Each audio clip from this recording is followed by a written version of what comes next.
Ciudad medieval y del Renacimiento, presentado por Daniela Machacón Pastrana, Juan Pablo Mercado Pineda y Brian Otero James. La Edad Media. Los inicios de la Edad Media se establecen con la caída del Imperio Romano en el año 476 y su fin en el año 1492 con el descubrimiento de América. Por otra parte, algunos consideran que el fin de la Edad Media se dio en el año 1453 con la derrota de Constantinopla. Esta misma fecha coincide con la invención de la imprenta. La Edad Media va del siglo V hasta el siglo XV. La organización social medieval. Tenemos en cuenta que en la Edad Media esencialmente todas las personas trabajaban y vivían en el campo.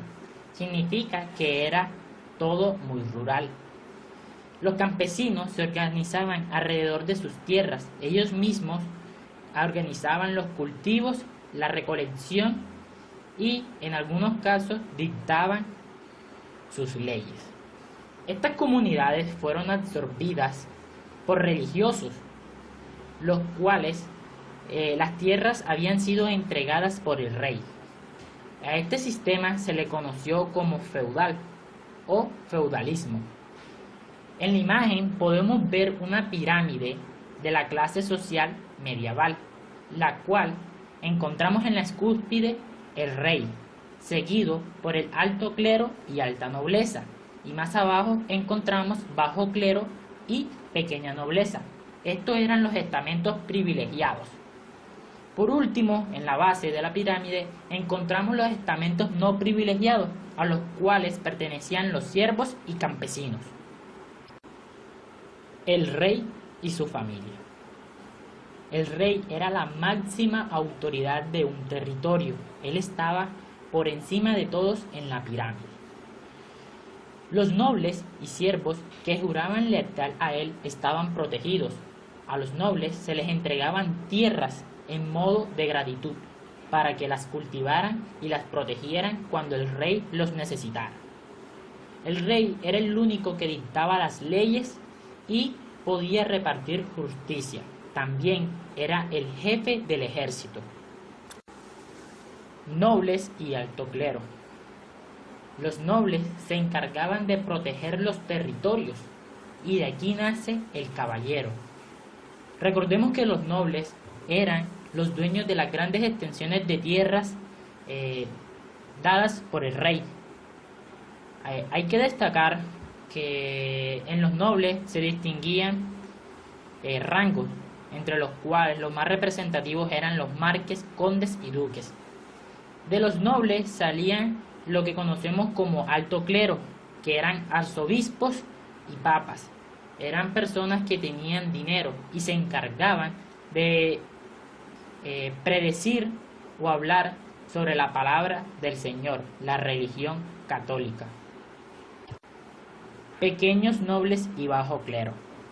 En los pequeños nobles encontramos los vizcondes, varones, que tenían pequeñas extensiones de tierras.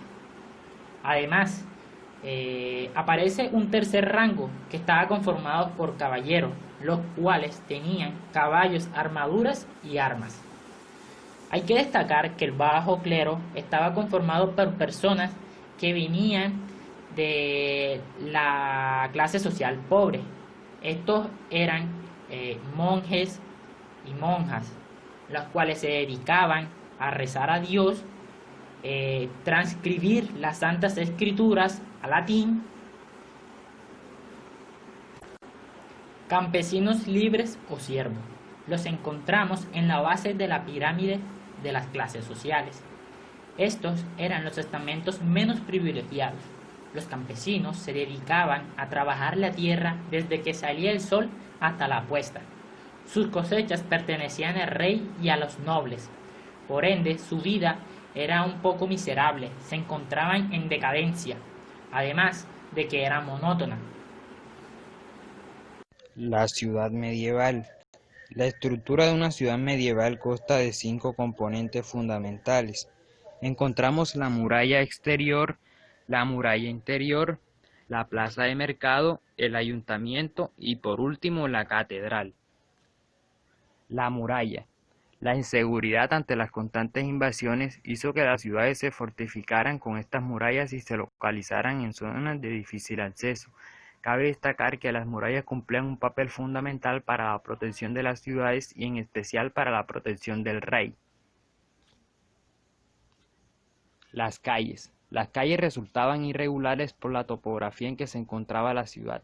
Por lo general, las calles importantes partían del centro y se extendían radialmente hasta las compuertas de recinto fortificado. Una de las características principales de las calles de la Edad Media eran calles estrechas y por lo regular que se encontraban con irregularidades. Esto por la ubicación misma de las ciudades, ya que se localizaban en zonas de difícil acceso con una orografía un poco empinada. El mercado se encontraba por lo regular en el centro de la ciudad y era un lugar muy concurrido y el motor fundamental del desarrollo económico. Cabe destacar que el mercado se constituía principalmente de comerciantes que era una clase emergente que iba saliendo de la Edad Media, que era la burguesía. La iglesia era un lugar muy concurrido y era uno de los monumentos más venerados por la población, ya que la Iglesia católica tenía un poder hegemónico. Cabe destacar que la iglesia constituía uno de los principales monumentos de ese entonces, ya que el poder de la iglesia era exorbitante, tenía un poder casi que hegemónico. Tipos de ciudades medievales de origen romanos se caracterizaron por su estructura en retícula, además de que eran más grandes por lo que podían albergar más de 15.000 habitantes.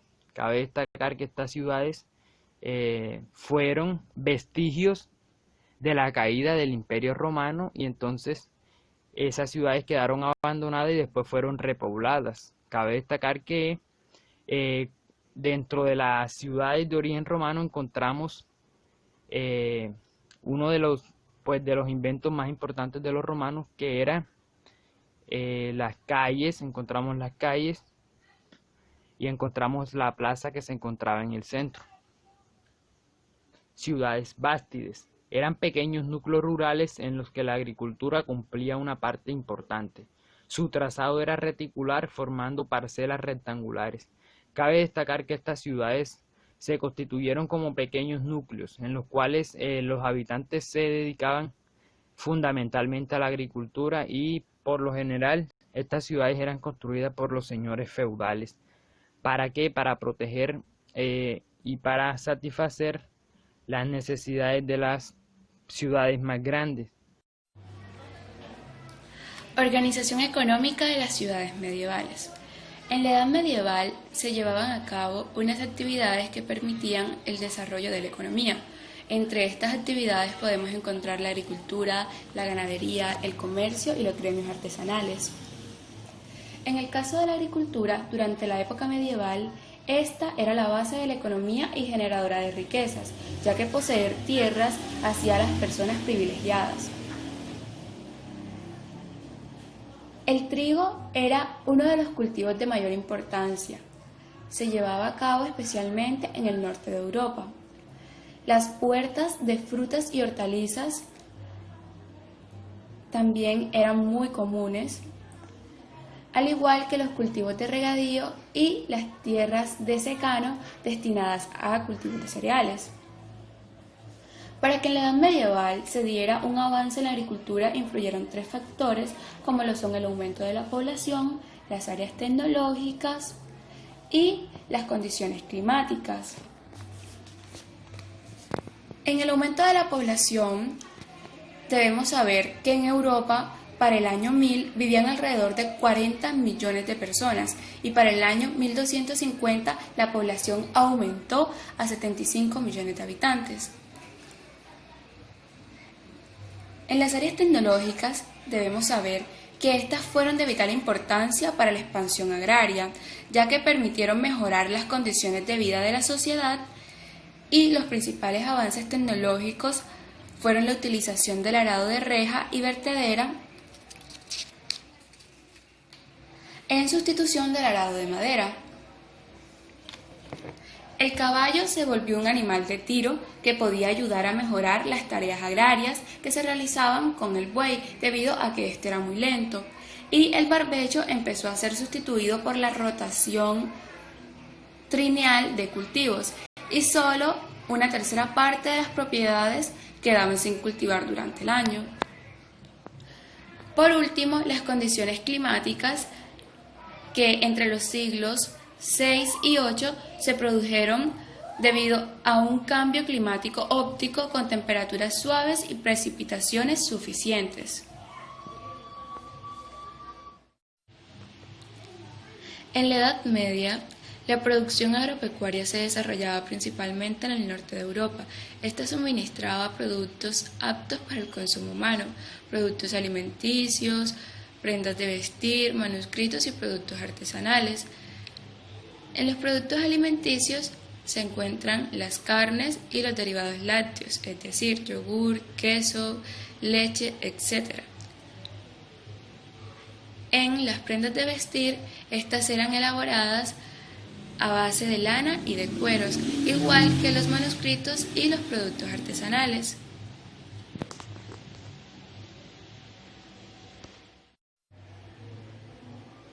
El ganado vacuno y ovino eran la base de la explotación ganadera en la Edad Media.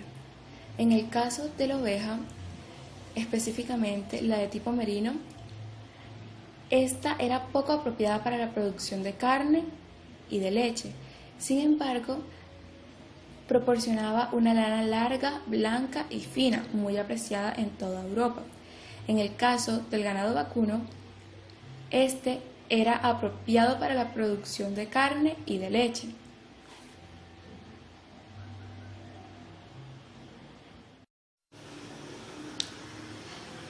En la Edad Medieval, el comercio fue uno de los motores de la economía europea.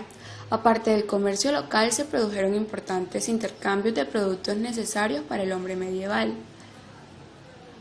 Los productos que más se comercializaban en los mercados de la Edad Medieval se encuentran las pieles, la sal, los paños de Flandes y los vinos del Rin.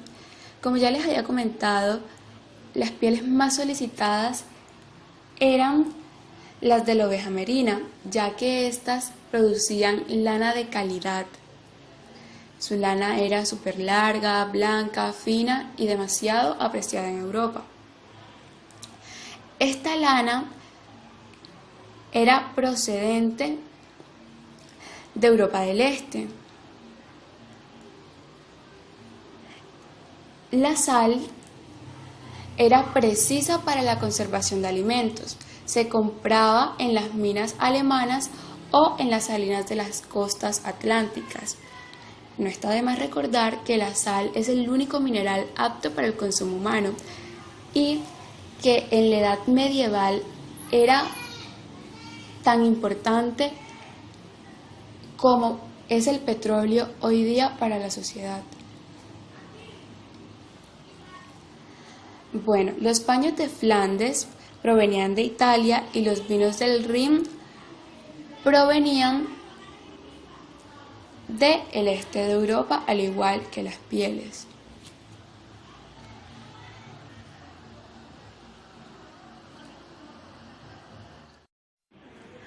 En las ciudades medievales, los trabajadores de una misma actividad solían reunirse para ayudarse mutuamente y crearon gremios que eran importantes porque les permitían ayudarse, ya que en ese entonces no existía una organización del Estado que les ayudara si estaban enfermos, si se hacían mayores o si tenían alguna necesidad de otro tipo. Por ello, los gremios tenían una regulación que defendía a los asociados al tiempo que les exigía hacer su trabajo de manera correcta. El horario de trabajo de los artesanos no era el mismo en todas las estaciones. Ellos trabajaban más en verano y tenían más días festivos que en la actualidad. en esas vísperas de festivos ellos trabajaban menos horas.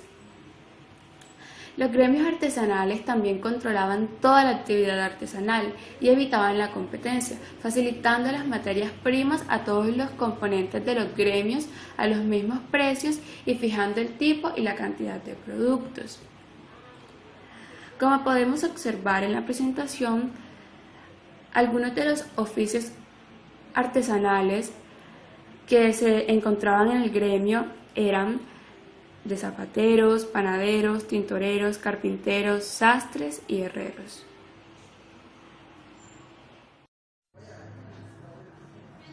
El Renacimiento fue un gran movimiento artístico y filosófico que se produjo en Europa a finales del siglo XV y que se inició en la ciudad de Florencia, en Italia.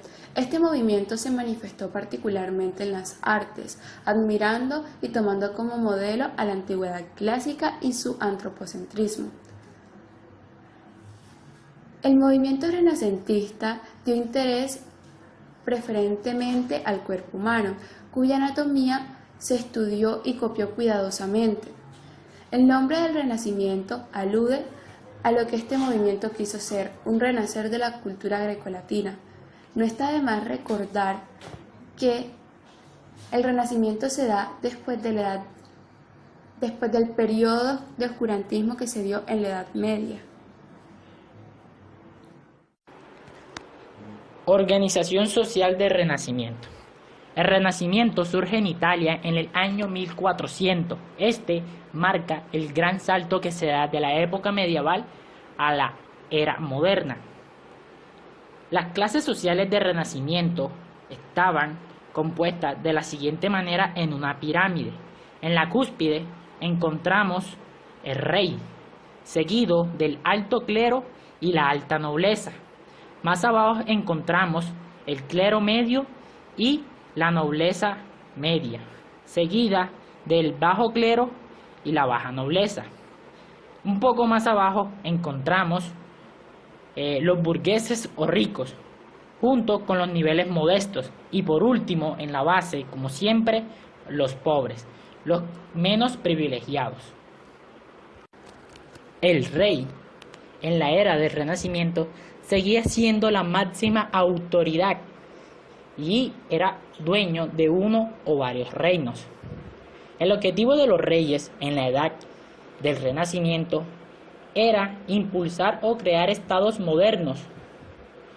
Reyes católicos como Carlos I y Felipe II tenían este ideal.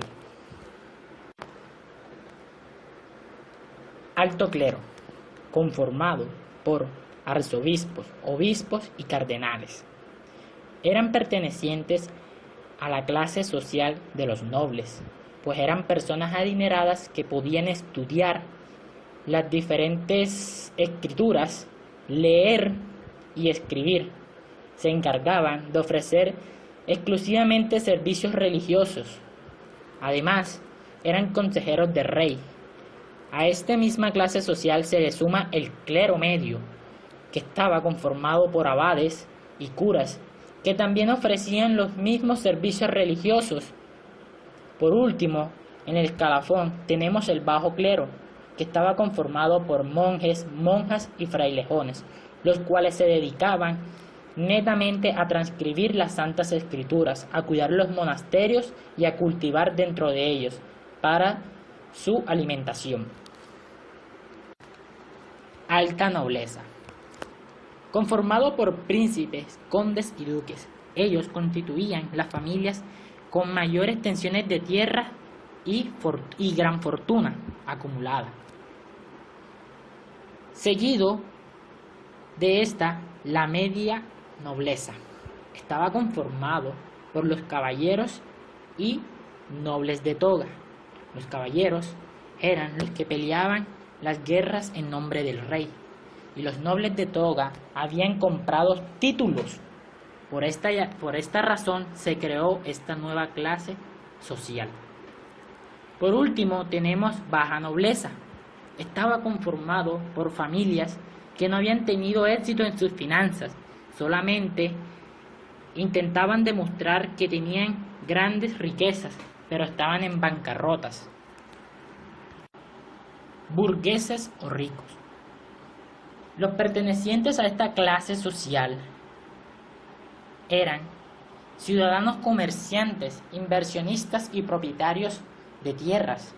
Estos sentaron las bases de lo que hoy en día conocemos como el capitalismo, pues tenían la idea o los ideales de que ellos podían también acumular riquezas y que no todo le pertenecía al rey.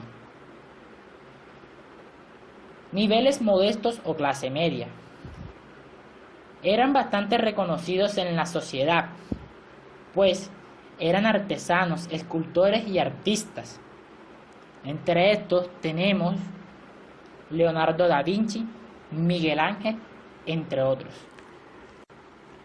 Pobres. Seguían siendo personas del común, que se ubicaban en el último sector de la pirámide, en su base, conformado por los campesinos, por los trabajadores de talleres, escultores y humildes jornaleros. Se dedicaban a la tierra, exclusivamente al sector primario. También podemos encontrar en este último escalafón a las personas que eran improductivas. Entre ellos tenemos a ladrones, vagabundos, que no hacían nada, solamente. Ciudades del Renacimiento. A partir del siglo XV, con el auge imperante del Renacimiento, se pensó replantear, experimentar y explorar todo lo que ya conocían sobre el urbanismo de la Edad Medieval. Con el Renacimiento surgen nuevas teorías sobre una visión diferente de hacer una ciudad y arquitectura. Además surge como una utopía el modelo ideal de ciudad.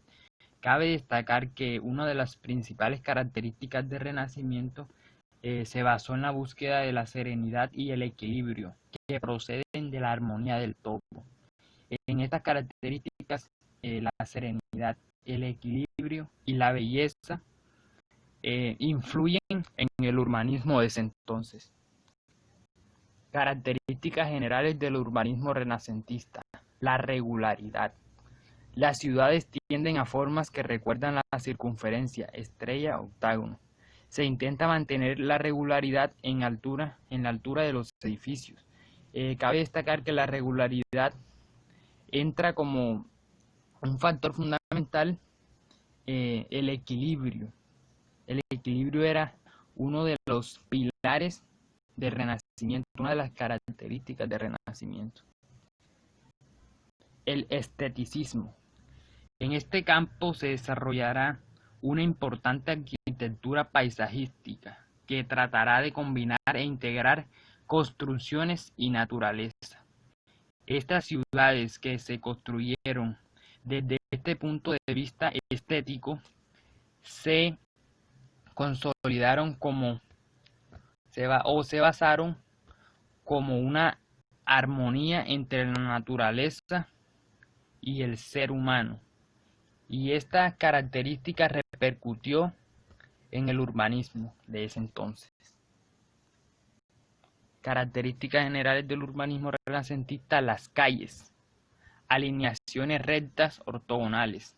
El espacio urbano se concibe en cierta forma como una escenografía para la contemplación de los bellos edificios que se levantan, respetando la perspectiva y facilitando su disfrute estético. Aquí, en el Renacimiento, se cambia completamente el trazado urbanístico que, en consecuencia con la Edad Medieval, eran caóticos. Aquí las calles suelen ser más anchas y rectas para que las personas o los ciudadanos que vayan pasando por estas calles puedan disfrutar de los edificios. Principales modelos de renacimiento urbanístico. Se desarrollan muchos modelos para encontrar la ciudad ideal. Esa concepción de lo ideal se convierte en una utopía. Cabe destacar que con el Renacimiento surgen muchos patrones geométricos que se intentan materializar en la construcción de muchas ciudades. Ciudad de Renacimiento. Entonces, una de las principales ciudades célebres del Renacimiento es Palmanova, que se construyó desde un enfoque militar ya que se encuentra amurallada y con una alta capacidad para resistir armas de diferentes alcances, ya que en el Renacimiento surgen nuevas armas. La ciudad tiene una forma de estrella de 9 lados y en el centro está la plaza que simboliza un círculo, porque el círculo, viéndolo desde el punto de vista cosmológico, se considera como una forma geométrica perfecta. Piensa, la ciudad del Renacimiento. Piensa es la ciudad más destacada, una de las más destacadas, ya que aquí se encuentran una gran cantidad de transformaciones de Renacimiento. Encontramos el arco romano, encontramos las columnas griegas, encontramos las cúpulas que eran originalmente de Persia. Aquí se replantea todo eso y se logra una armonía completamente perfecta. Entonces, en esta ciudad encontramos diferentes arquitecturas. Encontramos la arquitectura religiosa y logramos identificar ahí la Catedral de Piensa, la Iglesia de San Francisco, la Iglesia de la Misericordia y la Iglesia San Juan. También se destaca la arquitectura civil. Entonces encontramos el Palacio Comunal y la Villa Venosi, Villa Fregoli. Y también se pueden identificar vestigios de la arquitectura militar. Encontramos las murallas de Piensa, el castillo de Cosona y el castillo de Bifolchi. Ciudad de Renacimiento, Florencia. Florencia fue una de las ciudades más emblemáticas del Renacimiento, ya que en Florencia el Renacimiento tuvo su máximo esplendor, y es entonces donde notamos una de los monumentos más destacados aquí, y es la Basílica de Florencia. Entonces aquí encontramos la cúpula. Cabe destacar que esta es la cúpula más grande del mundo, con alrededor de 140 metros, y dentro del interior de la cúpula encontramos muchas obras de arte de ese entonces. Cabe destacar que uno de los personajes más importantes de Italia, como es el arquitecto humanística León Bastida Alberti, afirmó sobre esta cúpula que, en estas palabras, expresó y dijo: muy duro y envidioso sería que no eligiese a Pipo el arquitecto, viendo esta estructura tan grande erguida sobre los cielos, tan amplia que cubre con su sombra todos los pueblos toscanos, hecha sin ningún auxilio de armazones o prefunción de madera, artificio que yo juzgo en estos tiempos era increíble y quizás tampoco era sabido ni conocido en la antigüedad. Entonces, el Renacimiento trajo consigo un deleite del urbanismo completamente radical al que logramos identificar en la Edad Medieval. Organización económica de las ciudades renacentistas. La edad renacentista fue una época de grandes cambios. Su economía estaba basada en gran parte en la agricultura y actividades del primer sector económico, al igual que en la Edad Media. Sin embargo, en la edad renacentista se dan avances que favorecen a la agricultura, la industria textil, la minería y al comercio. Los metales preciosos que entraron al continente europeo provenían del continente americano. Estos entraron gracias al descubrimiento de América y fueron comercializados en dicho continente. La imprenta de Gutenberg fue un objeto que permitió realizar procedimientos que, en lugar de copiar los escritos a manos, esta permitía obtener muchas reproducciones iguales a el escrito que se había copiado. Eran prácticamente originales. Un ejemplo claro de la imprenta de Gutenberg hoy día sería un sello. La extensión de bancos. Esta extensión de bancos en la edad renacentista se da desde Italia hacia otras ciudades europeas. Es decir, las sedes principales de los bancos estaban en Italia y las sucursales se encontraban en otras ciudades de Europa. El mercantilismo y los principios del capitalismo. Hay que tener en cuenta que en la Edad Media el sistema económico que había era feudal. En cambio, en la Edad Renacentista ya hay una transición del feudalismo al capitalismo. Por ende, las sociedades renacentistas trataban de tener mayores lujos, de vivir de una manera más cómoda, de participar en fiestas, banquetes, etc. Asimismo, el arte, recuerdan que en la Edad Media solo existía un artesano, es decir, el artesano hacía un sombrero y su arte no era tan reconocido. En cambio, que ya en la Edad Renacentista al artista se le reconoce las obras que crea y gana prestigio.